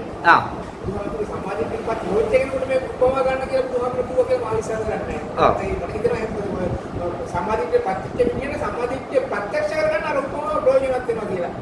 සම්මාදිට්ඨියට පත්‍ච්ච කෙනෙකුට සම්මාදිට්ඨියට පත් වෙච්ච කෙනාට ඉතින් ආයි ඕනේ නැහැ නේ. ඒක ප්‍රත්‍යක්ෂ කරගන්න දැන් නෑ ප්‍රත්‍යක්ෂයි. ප්‍රත්‍යක්ෂ වීමනේ සම්මාදිට්ඨිය. සම්මාදිට්ඨියට පත් වුණා කියන්නේ සෝතේට ආපන්න වුණා. ආරෂ්ඨාංගික මාර්ගයට පිළිපන්න වුණා. සෝතාපන්න වුණානේ. සෝතාපන්නේ ආරෂ්ඨාංගික මාර්ගයට ආව කියන්නේ ප්‍රත්‍යක්ෂ කළ ඉවරයි. තා මොනව ප්‍රත්‍යක්ෂ කරන්නද? සැක කොහෙද? සෝතාපන්න වෙන තැන සියල්ල ප්‍රත්‍යක්ෂයිනේ. ඒ කියන්නේ සෝතාපන්න වෙච්ච කෙනාට ඇත්තටම රූපය ගැන යා හරියටම දන්නවා. රූප වේදනා සංඥා සංකාර විඥාන කියන පහම ප්‍රත්‍යක්ෂව අවබෝධ කරලා ඉවරයි. මේක නිරෝධ ධර්මයක් කියලා. පැහැද? නිරෝධ ධර්මයක් කියලා ප්‍රත්‍යක්ෂ වෙච්ච කෙනාට අමුතුවෙන් දැන් රූපය ගැන වේදනා සංඥා සංකාර විඥාන බග අමුතුවෙන් හිතන්න ඕනද? ටිකක් හිතන්න. අමුතුවෙන් මේක අර වගේ මේ වගේ කිකි හිත ඉන්න දෙයක් තියෙද මේකේ? රූපයම කියන්නේ තියෙන තැනක් නෑ, එන තැනක් නෑ, යන තැනක් පණවන්න බෑ කියන තේ දැක්ම තියෙනවා. වේදනා සංඥා සංකාර විඥාන පහම එන තැනක් නැති, තියෙන තැනක් නැති, යන තැනක් පණවන්න බැරි ස්වභාවයක්මයි කියලා යාට ප්‍රත්‍යක්ෂයි. ඒ ප්‍රත්‍යක්ෂය ඇතුලේ අමුතුවෙන් දෙයක් කරන්න ඉතුරු වෙයිද දැන්? දැන් හිතන්න. හොඳට හිතලා බලන්න. දැන් අපට ඉගැන්නුවා, අපට මේ දහම ඉගැන්නුවා කොහොමද? රූපය පෙන පිටක්. දැන් අපිට බනට ඇහෙනව තමයි. දැන් අපි රූපය පෙන පිටක් වගේ කිව්ව ගමන් අපි දැන් මොකද්ද කරන්නේ? අපි උරු වෙලා තියෙන්නේ. අපි අර හරියට මොකද්ද? අර කවදාවත් තමන්ගේ අම්මගේ මූණ දැකලා නැති පොඩි දරුවා, හඳ දැකපු පොඩි දරුවා, හඳ දිහා බලලා අමෝම කියනවනේ අම්මගේ මූණ හඳක් වගේ කියලා. දැන් අර පොඩි එකත් මොකද කරන්නේ? හඳ දිහා බලලා හිතා ගන්නවා අම්මගේ මූණ හඳ වගේ. හඳ දිහා බලලා අම්මගේ මූණ අර්ථකථනය කරලා අම්මගේ මූණ ප්‍රත්‍යක්ෂ වෙච්ච තැන හඳ වගේ කියන්නේද බුදුහාමුදුරු කියන්නේ? හිතා එනේ පෙන පිටු දිහා බලලා රූපය ගැන නිගමනයකට එන්නද උගන්නුවේ? දියබුබුළු දිහා බලලා වේදනාව ගැන නිගමනයකට එන්නද බුදුහාමුදුරු ඉගන්නුවේ? මිරිගුවක් දිහා දැකලා සංඥාව ගැන නිගමනයකට එන්නද බුදුහාමුදුරු ඉගන්නුවේ? කෙසෙල් කඳවල් දිහා බලලා ඒක තුලින් සංකාරය පිළිබඳ නිගමනයකට එන්නද අපිට ඉගන්නුවේ? මායාව දිහා බලලා ඒ තුලින් විඥාණය ගැන නිගමනයකට එන්නද බුදුහාමුදුරු අපිට ඉගන්නුවේ? ටිකක් හිතන්න ඕනද නැද්ද දැන්? නෑ. එහෙම ඉගන්නුවා නම් ඒක සම්පූර්ණයෙන්ම වැරදි. ඇයි? හේතුව තමයි රූපයේ යථාර්ථයේ දුටු තැන අර කියන්නේ පජානාති වෙනවා කියලා ප්‍රඥාවෙන් දැක්ක කියලා. රූප වේදනා සංඥා සංකාර විඥාන පහ මේ මම කියන පැනවීමම කොහෙවත් තිබිලෙන්නේ නැහැ මේක. කොහෙවත් තියෙනවත් නෙවෙයි කොහෙටවත් යනවත් නෙමෙයි කියන මේ ප්‍රත්‍යක්ෂ අවබෝධය එනවා. මේ රූපය කියන්නේම හටගත්තු නැති බවක්. උදා නොවිච්ච බවක්මයි. සකස් නොවිච්ච බවක්මයි. වේදනා සංඥා සංකාර විඥාන මේ මම කියන අත්දැකීමම සකස් නොවුණු බවක්මයි කියලා ප්‍රත්‍යක්ෂය වෙනවා. කෙනෙකුට ප්‍රත්‍යක්ෂ වෙනව නෙමෙයි. මේක ඒ අවබෝධය ඇතුලේ අන්න ඊළඟට කියන්න පුළුවන් එහෙනම් මොකද්ද?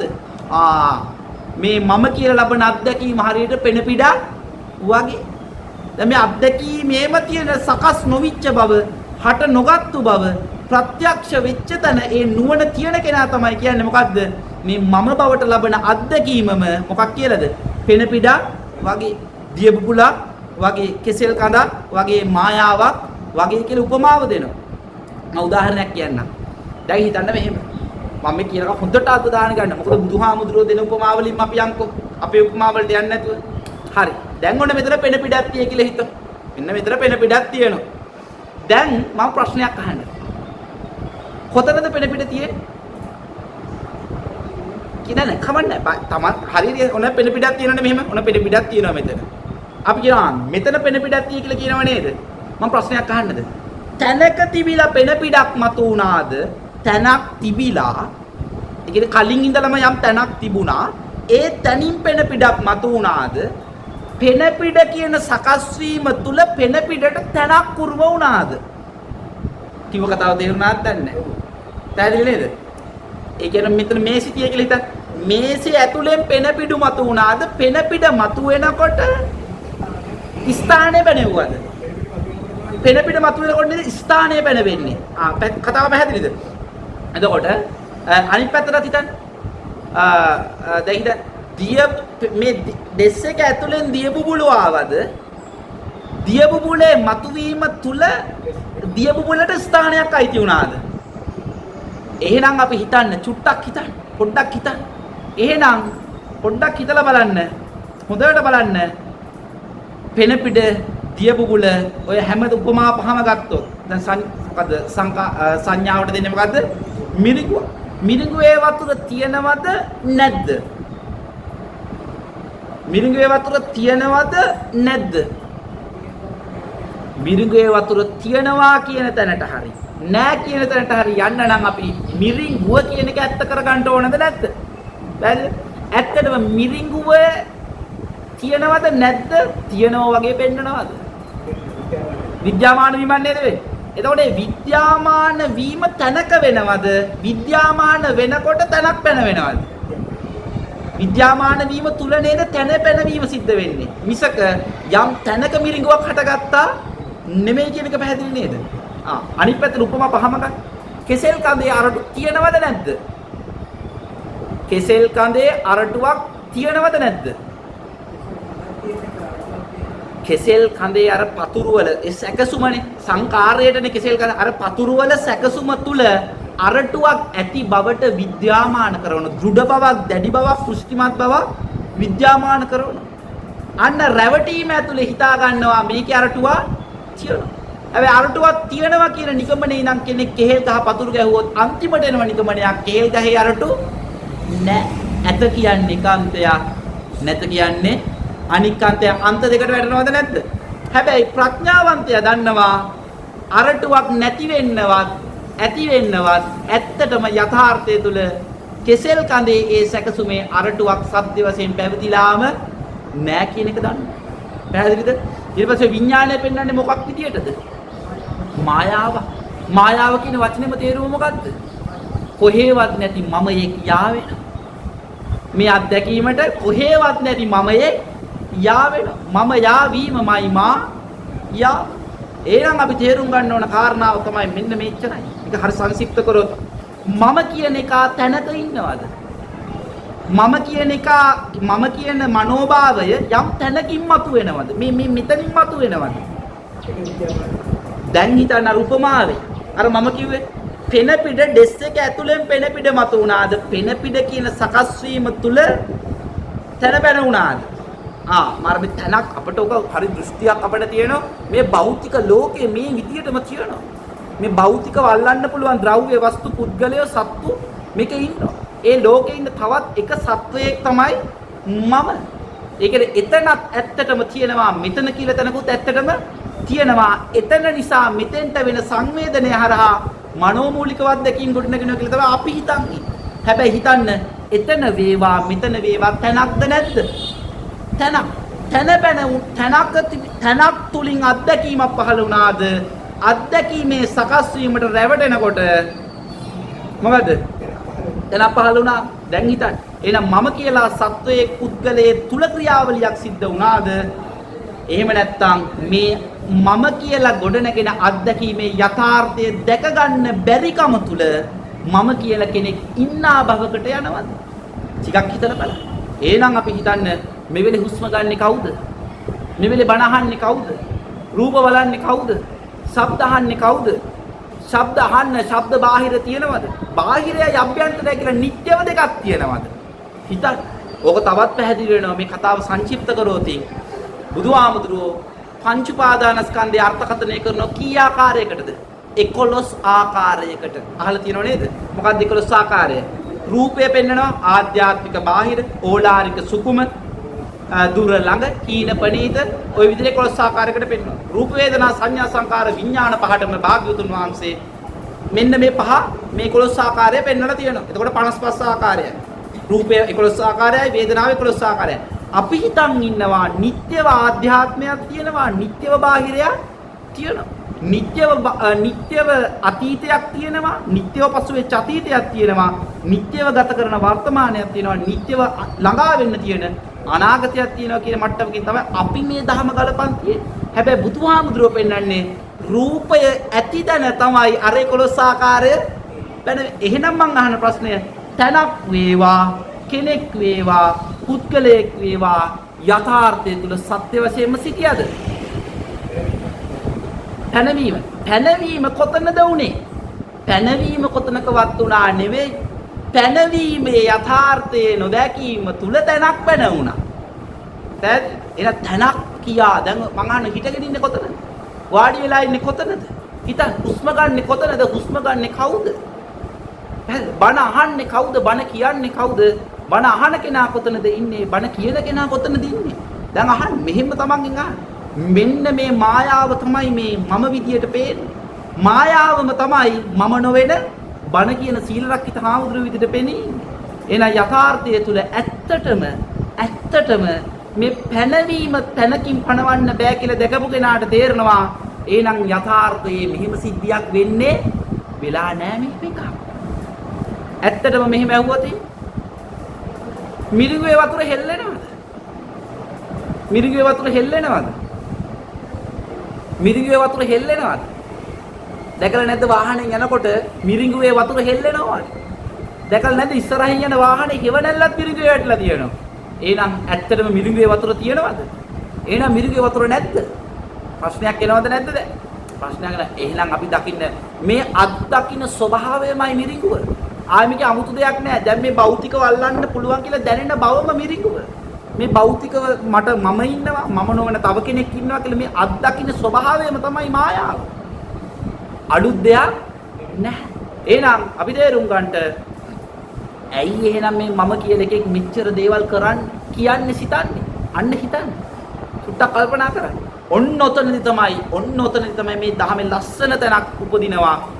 අනිත්‍යතාවය, දුක්ඛතාවය සහ අනාත්මතාවය. අනිත්‍ය දුක්ඛ අනාත්ම කියන ත්‍රිලක්ෂණය මතුවෙන්නේ ඔන්න ඔතනයි. ත්‍රිලක්ෂණයේ ගැඹීරත්වය මතුවෙන්නේ ඔන්න ඔතනයි. අනිත්‍ය කියන්නේ මොකද්ද? ඇති වෙලා නැති වෙන එකක්ද? අපෝ නෑ. තිබිච්ච එකක් කැඩි කැඩි විනාශ වෙන එක. අපෝ නෑ. අනිත්‍ය කියන්නේ මොකද්ද? මෙන්න මේ මම බවට ලබන අත්දැකීමම අතන තිබිලා යාවේ මෙතන තිබිලායි තියෙන්නේ අරහෙටයි යන්නේ කියලා මේක නිත්‍යව කොහෙන්වත් තැනකින් පණවන්න බෑ. නිත්‍යව අබෑටයකින්වත් මේ මම කියන අත්දැකීම් පණවන්න බෑ. එහෙනම් මේක නිත්‍යව පණවන්නම බැරි අත්දැකීමක් නේද? නේද? කොහොම මම දැන් මේ බණ කියන මම කෝ? මේ අද්ද බණ කියන්නේ, කටද බණ කියන්නේ, කවුද බණ කියන්නේ? හිතන්න. මෙවිලම බලන්න මේ කතාන්තරේ. හරිද? මේ කවුද බණ කියන්නේ? කවුද බණ අහන්නේ? ඔය බංකුවේ වාඩි වෙලා ඉන්න ඔය අම්මද බණ අහන්නේ? මේ තාත්තද බණ අහන්නේ? දැන් අහන්න. තමන්ගේ මහල බලන්න. අහන කෙනා කෝ? ඇහෙන දේ කෝ? අහනවා කියන සිද්ධිය කෝ? දැන් ප්‍රශ්නයක් එනවද නැද්ද? එහෙනම් මේ අත්දකින්න බවම නිත්‍යව අතනයි මෙතනයි කියා යම් තැනකින් පණවන්න බෑ. ඒකමයි අපි කියන්නේ අනිත්‍යයි. හැබැයි මේ අනිත්‍ය ධර්මතාවය අපි මොකද්ද කරන්නේ? මේක ඇතුලේ මම කියලා එක්කෙනෙක් උපදිනවද නැද්ද? මේ අනිත්‍ය අත්දැකීම ඇතුලේ මම කියලා මනෝභාවය උපද්දවනවද නැද්ද? අන්නේ මනෝභාවයේ ඇත්තක් වෙන ස්වභාවය තුල මේක අනිත්‍ය දෙයක් විදිහට ගන්නේ නිට්ටයව මමෙක් ඉන්නවා කියලාද ගන්නේ? අන්න නිට්ටයව මමෙක් ඉන්නවා කියලා ගැනුණු ගමන් මෙතන ඉන්න මම ඇත්ත වෙනකොට අතන තියෙන ලෝකේ ඇත්ත වෙනවා. දෙතනක් ඇත්ත වෙනකොට දැන් මොකද වෙන්නේ? අර රූප වේදනා සංඥා සංකාර විඥාන තුල දෙපැත්ත පෙන්නනකොට දැන් ඕක පස්සේ දුවවනවද නැද්ද? රූපය කියන්නේ ක්‍රය ධර්මයක්, වේදනාව කියන්නේ ක්‍රය ධර්මයක්. ක්‍රය කියන්නේ මේක උදා නොවිච්ච කියන එක. ෂේ ධම්ම. ඒක ඇත්තට පවතින දෙයක් නෙවෙයි කියන එකෙන් ෂේ ධම්මයක් කියන්නේ. ක්‍රය ධම්ම. අන්න ඒ ක්‍රය ධම්මයේ පස්සේ දුවවන ගතියමයි දුක්ඛ. අනිත්‍ය නිසාම දුකයි කියලා අහලා තියෙනව නේද? පැහැදිලිද? අනිත්‍ය නිසාමයි මේකේ අත්දැකීම් පස්සේ දුවවන්නේ. කවුද දුවන්නේ? කෙනෙක් දුවනවද? කෙනෙක් දුවනවා නෙමෙයි. කෙනෙක් දුවවනවා වගේ පෙන්නනවා.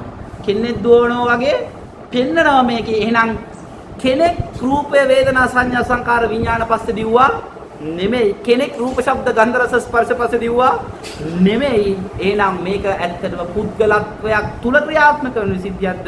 100% පුද්ගලත්වයෙන් තොර භාවයක්මද? 100%ම මේක පුද්ගලත්වයෙන් තොරයි. එහෙනම් මේ මම කියන හැඟීම් මාත්‍රයට මොනම පුද්ගල භාවයකවත් මැදිහත් වීමක් නෑ. මේක 100% පුද්ගලත්වයෙන් තොරයි. දැන් හිතන්න. මම කරෙත් නැත්තම් මේ මම කියලා උපදින මේ මනෝභාවය මම කරෙත් නැත්තම් හිතයි. මම කියන හැඟීම නැතුව මම නොවන අනිත් කෙනාව පෙන්වන්න පුළුවන්ද? බෑ. එහෙනම් මේක අනිත් කෙනා කරත් නෙමෙයි. අනිත් කෙනා කරෙත් නැත්තම් මම කරෙත් නැත්තම් මේක ඉබේ පහළ උනේත් නැත්තම් මට කියන්න එහෙනම් ඇත්තටම යථාර්ථයේ දෙයක් සිද්ධ වෙලාද? ටිකක් හිතන්න. යථාර්ථය තුළ දෙයක් ඇත්තටම වෙලාද එහෙමනම්? ඇති වෙලා නැති වෙන්නත් දෙයක් සිද්ධ වෙලාද? අන්න දෙයක් ඇත්තටම හටගෙන නැහැ. දෙයක් වෙලා නැහැ. ප්‍රත්‍යක්ෂය ඇතුලේ මොනවාක් වෙලා නැහැ. දෙයක් යථාර්ථයේ වෙලාම නැහැ. දැන් හිතන්න අපිට දැන් හිතනවද එහෙම කොහොමද හාමුදුරනේ කියන්නේ දැන් පැයක් තිස්සේ හාමුදුරුවෝ බණ කියනවනේ. කියනවද නැද්ද? ඔව් කියනවා. වැරදි නෑ. පැහැදිලි. දැන් මං ඇහුවොත් ඔය බණ අහන් ඉන්න වෙලාවේදී බණ අහන් ඉන්න මමයට පොඩ්ඩක් තට්ටු කරන්න. බණ අහන් ඉන්න වෙලාවේදී බණ අහන් ඉන්න මමයව මිරිකන්න පොඩ්ඩක් තලන්න අල්ලලා බලන්න. අල්ලන්න බණ අහන් ඉන්න මමයව අල්ලන්න බලන්න පොඩ්ඩක්. අල්ලන්න බෑ. ඔය මමයව අල්ලන්න බෑ. බණ අහන මමයව අහුවෙන්නේ නෑ. එහෙනම් මමෙක් ඉඳගෙන මම නොවන තව කෙනෙක් කියන බණක් ඇහුවද? එහෙම නැත්තම් මමෙක් බණ අහන් ඉන්න බවකට ඒ සකස් වීමෙන් මායාකාරීව පෙන්වුවද? ටිකක් හිතලා බලන්න. මෙන්න මෙතෙන්ට එන මේ කතාව. දැන් අපිට එහෙනම් භෞතික ලෝකයක් වෙනමයි. ඒ භෞතික ලෝක නිසා මනෝමූලික අත්දැකීම් ලබන මම වෙනමයි කියා මේකේ දෙපැත්තක් නිට්ටයව දෙපැත්තක් වෙන් කරන්න පුළුවන් කමක් ඇත්තේ නෑ. එහෙනම් මං අහන ප්‍රශ්නයක්. මේ ප්‍රශ්නයක් අහන්න. එහෙනම් භෞතිකේ නැද්ද? එහෙනම් මනෝමූලික ලෝකයක් නැද්ද? භෞතික කියන්නේ යම් ආකාරයක්ද නැද්ද? මනෝමූලිකත්වය කියන්නේ යම් ආකාරයක්ද නැද්ද? දැන් මහා නිදාන සූත්‍රයේ මහත්යලා අහලා ඇති යම් ආකාර යම් ලකුණු යම් නිමිති යම් උද්දේශ යම් පඤ්ඤප්තියක් යෙදේද ඒ ආකාරය ඒ ලකුණ ඒ නිමිත්ත ඇති කල්ලිමයි කියනවා නාම රූපයන්ගේ පැනවීම. පැහැදිලිද? ඒ කියන්නේ ස්කන්ධ අධ්‍යක්ීමේ යම් ආකාරයකින්ම ස්කන්ධ අධ්‍යක්ීමක් පැනවෙනවා මිසක දැන් එහෙනම් කියන්න මට මේ අධ්‍යක්ීමෙන් පරිබාහිරව භෞතික ලෝක තියේද? මනෝමූලික ලෝක තියේද? මේකේ ධනවන ආකාරය මත නානාත්වයක් දැනෙනවා. මේ භෞතිකයි මේක මනෝමූලිකයි කියලා. හැබැයි භෞතික වේවා මනෝමූලික වේවා පැනවීම වෙන්නේ අර නිත්‍යව පණවන්න බැරි මමයා නිත්‍යභාවයෙන් ගත්තොත් නැද්ද? මම කියන කාව නිත්‍ය වෙනකටද නැද්ද? මේක භෞතික මේ සීමාව භෞතිකයි මේ ටික මනෝමූලිකයි කියලා අපි වෙන් කර ගන්නවද නැද්ද? එහෙනම් හිතන්න මෙතන මේ ධහම කාටද අවබෝධ වෙන්නේ? නිවන් දකින්නේ කවුද? බණ ඇහුවේ කවුද?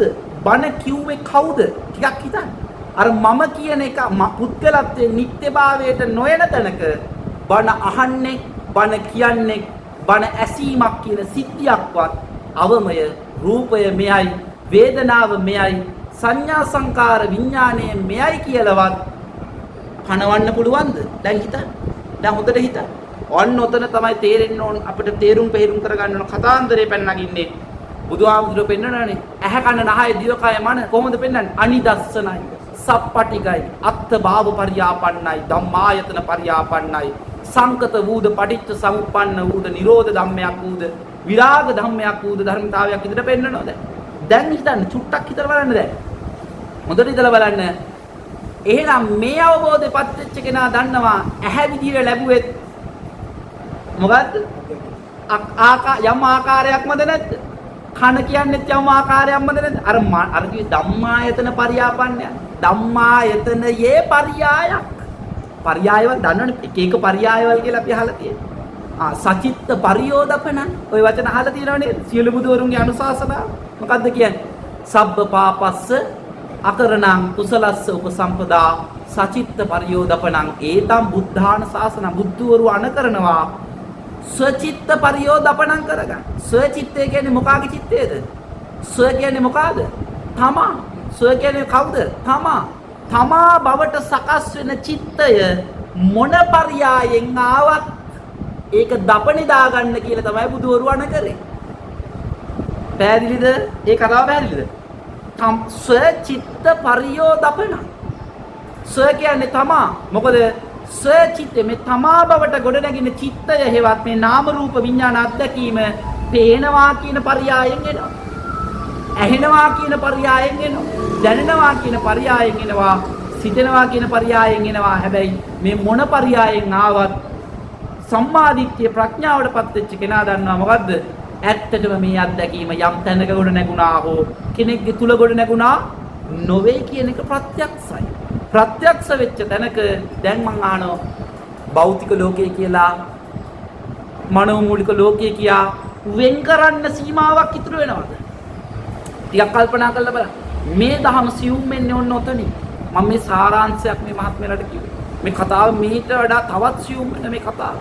ඇත්තටම මේ අනිත්‍ය නිසාමයි දුක. අහලා තියෙනවද නැද්ද? අනිත්‍යයි දුක්ඛයි අනාත්මයි වචන ටික ඇහුවද නැද්ද? ඇයි ඒ අනිත්‍ය නිසා දුක වෙන්නේ? අනිත්‍ය කිව්වේ මොකද්ද මේ? මේ මම කියන අත්දැකීම ඇත්තටම නිට්ටයව පණවන්න බෑ. ඇත්තටම මම කියලා එකෙක් නිට්ටයව පැනෙවුවා නම්, ඒ කියන්නේ මම කියලා එකෙක් නිට්ටයව ඉන්නවා. ලෝකයක් නිට්ටයව තියෙනවා. මමයි ලෝකේ නිට්ටයව දෙයක් තිබ්බොත් ඒක පස්සේ අපි දුවයිද? දුවන්නේ නැහැ.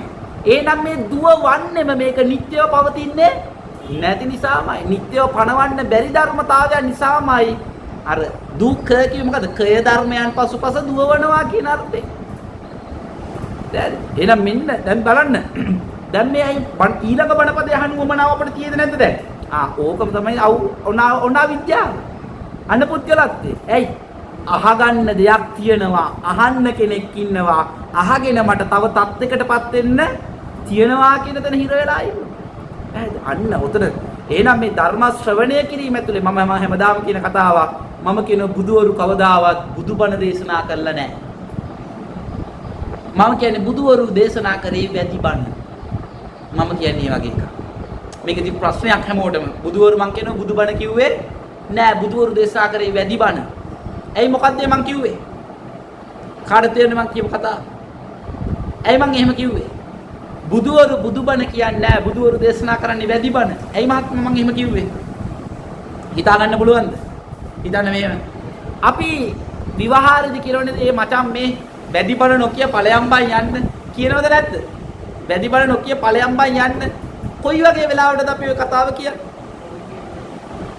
අඩුම තරමේ ඌවත් තේරුම් අරගත්තේ නැති ඌට යම් කෙනෙක්ට තේරිච්ච නැති දෙයක් ගැන තව කෙනෙක්ට උපදෙස් දෙන්න යනකොටද නැද්ද අපි කියන්නේ වැඩි බණ නොකිය ඵලයන් බයි යන්න කියනවද නැද්ද? ඒ කියන්නේ අපි ප්‍රායෝගිකව අපේ ජීවිතේට එකතු කරගෙනත් නැහැ අපට ඒ දේ තේරෙන්නේ නැහැ තව කෙනෙකුට කියන්න යනවා අපි එතකොටද නැද්ද කියන්නේ වැඩි බණ කියන්න එපා කියලා. මම කියන්නේ බුදුහාමුදුරුවෝ බුදුබණ කියලා කිව්වෙත් වැඩි බණ. ඒ මොකද්ද ඒ කිව්වේ? බුදුබණ කියන එක කවදාවත් මම කියලා පුද්ගලයෙකුට තේරෙන්නේ මම කියලා පුද්ගලයෙකුට කවදාවත් නැත්නම් පුද්ගලයෙකුට කිසි දිනක බුදුබණ ක්‍රියාත්මක භාවයට නගන්න පුළුවන් එක නෙමෙයි. එහෙනම් බුදුබණ කියන්නේ මොකද්ද? පුද්ගලයෙකුට කිසිදා තේරුම් ගන්න බැරි තේරුම් අරගෙන කෙනෙකුට ක්‍රියාත්මක භාවයට නගන්න බැරි නිසාම අපි මේකට කියනවා බුදුබණ වලට මොන බණ කියලාද? වැඩි බණ කියලා. තවමත් අහන්න ඕන වගේ දැනෙනවා නම් අහන්න ඕන කියලා දැනෙන්නේ ඇයි? සැකයක් හිතුණා. සැකයක් හිතුණා. අනිත් පැත්තට තේරුම් ගන්න ගොඩාක් දෙනෙක් මට අපිට ධර්ම සාකච්ඡා කරනකොට තියෙන මේ සක්කාය දිට්ඨිය ගැන කතා කරනකොට සක්කාය දිට්ඨිය ප්‍රහාණය වීම ගැන කතා කරනකොට බොහෝ දෙනෙක් කියන දෙයක් තමයි දැන් මට ඇහිච්ච දෙයක් සක්කාය දිට්ඨිය ප්‍රහාණය වෙනවලු. එහෙම කියනවා. සක්කාය දිට්ඨිය දුරු වෙනවා. සක්කාය දිට්ඨිය ප්‍රහාණය වෙනවා කියලා කියන ප්‍රශ්නයක් නැහැ විවහාර කරාට. හැබැයි මට තේරිලා තියෙන එක ගොඩක් අය ගලපන් දෙන්නේ කොහොමද දන්නවද? මම කියලා එකෙක් ඉන්නවා. මම මේ ලෝකේ දකින්න දැක්මක් තියෙනවා. සක්කාය කියන්නේ පංච උපාදානස්කන්ධ අත්දැකීමනේ. අන්නේ පංච උපාදානස්කන්ධ අත්දැකීම ගැන තියෙන දෘෂ්ටිය දුරු වෙලා යෑමලු. මම කියන එක ඇතුළ සක්කාය දෘෂ්ටිය දුරු වෙලා යනවා. එහෙමනේ ගන්නේ සෝතාපන්න. මම සෝතාපන්න වුණා කියලා නෙගන්නේ ඕක. ප්‍රශ්නේ තියෙන්නේ මේකයි. මම සෝතාපන්න වෙනව නෙවෙයි. මගේ තුල තියෙන සක්කාය දිට්ඨිය දුරු වෙනව නෙමෙයි. සක්කාය කිව්වෙම මොකද්ද? පංච උපාදානස්කන්ධෙට කියන තවත් නම. පංච උපාදානස්කන්ධ කිව්වේ මොකද්ද? මේ මම බවට, තමා බවට ලබන සකස් වෙන අත්දැකීමද නැද්ද? එහෙනම් මේ මම බවට ලබන අත්දැකීමම හේවත් සක්කායම දෘෂ්ටියක් බව දැකීමමයි සක්කාය දෘෂ්ටි ප්‍රහාණය. එහෙනම් සක්කාය දෘෂ්ටිය ප්‍රහාණය වෙන තැනක තමා කියලා එකෙක් ඉතිරි වෙන්න පුළුවන්ද? පැහැදිලිද කතන්දරේ? අපි ගන්නේ මම කියලා එකෙක්ගේ තුල සක්කාය දෘෂ්ටියක් තියෙනවා. අන්න ඌ බණ අහනකොට උගේ ඇතුලේ සක්කාය දෘෂ්ටිය කැඩිලා යනවා. පැහැදිලිද? හැබැයි අපි මේක තේරුම් ගත්තොත් මම කියන අත්දැකීමමයි සක්කාය. රූප වේදනා සංඥා සංකාර විඥාන අත්දැකීම. පේන දැනෙන ඇහෙන දැනෙන අත්දැකීම. ඇහි කනේ නැහි දිවේ කයේ මනේ අත්දැකීම. එහෙනම් මේ මම බවට අත්දකින්න බවම යථාර්ථවාදීව කොහේ හරි තියෙන දෙයක් හෝ නැති දෙයක් හෝ නෙවෙයි. මේක සකස් නොවූ ධර්මයක්මයි. මේක යථාර්ථවාදීව තියෙන දෙයක් නොවේමයි. මේක දෘෂ්ටියක්ම කියලා දකින්න. එන සක්කායම දෘෂ්ටියක් බව දැකීමමයි සක්කාය දෘෂ්ටි ප්‍රහාණය. බුදුහාමුදුරුවෝ කොහොමද සක්කාය දෘෂ්ටිය ප්‍රහාණය කරන්න මොකද්ද කියන්නේ? සක්කාය දෘෂ්ටිය ප්‍රහාණය වෙන්න මොකද්ද කළ යුත්තේ කියලා පෙන්නන්නේ. සක්කාය දෘෂ්ටිය විදිහට දැකීමමයි සක්කාය දෘෂ්ටිය ප්‍රහාණය. අපිට සක්කාය දෘෂ්ටිය ප්‍රහාණය කරන්න වැඩ ගොඩක් කරන්න වෙලාද නැද්ද? අර විදියට බලන්න ඕන, මේ විදියට බලන්න ඕන, අර එහෙම බලන්න ඕන. ගොඩක් තියෙද නැද්ද? නෑ. සක්කාය දෘෂ්ටියක් බව දැකීමමයි සක්කාය දෘෂ්ටිය ප්‍රහාණය. ඒ කතාව වෙනස් නේද? සක්කාය කියන්නේම මම බවට ලබන අත්දැකීම.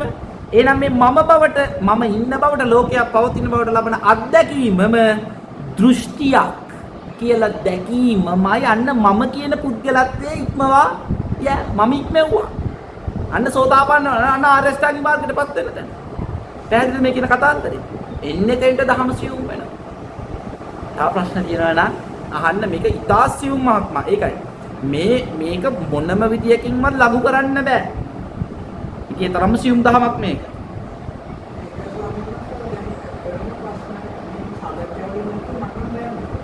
බෑ. ඒක තමයි. මේක කොහොමද?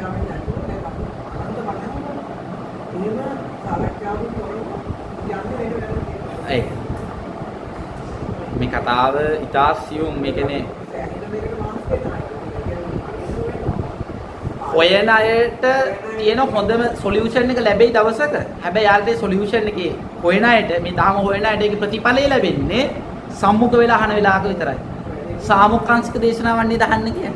ඔය ත්‍රිපිටකේ කියනකොට දැකලා තියෙන භාග්‍යවතුන් වහන්සේගේ එකත් පසක සිට ශ්‍රවණය කරන ලදී. සම්මුඛයේ සිට අසන ලදී.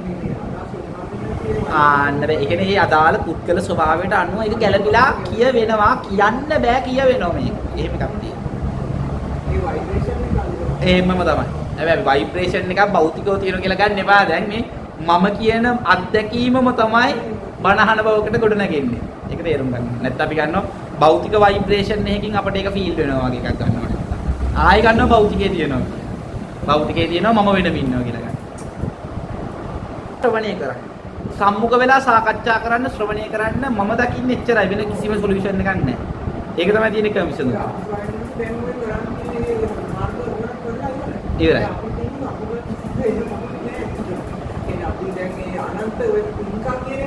කළා.